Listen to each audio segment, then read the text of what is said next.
Members of the Hnyf had organized a press conference on 24 July 2023 wherein they had apprised media persons of certain issues that the government authorities have been turning a blind eye and deaf ear to. Speaking to reporters today, the president of East Khasi Hills district of the Hnyf, Blessed Dakhar, alleged that while the construction at the Sweeper'S lane is illegal, there has been no check from either the Shillong Municipal Board nor from the CM of Hnyf's office.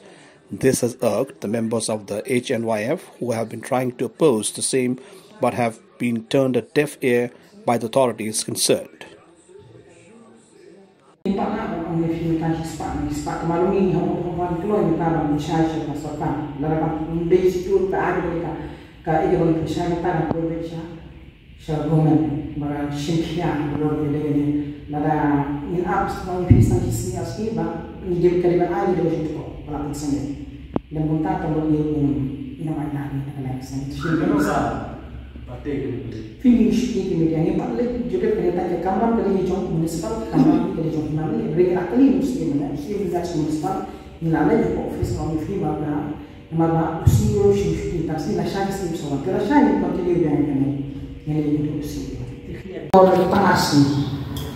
Ya municipal tak ada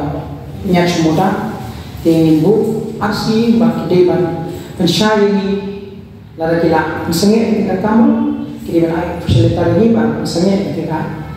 ya kan jengkel anti ila kamu kita ini saya step ini.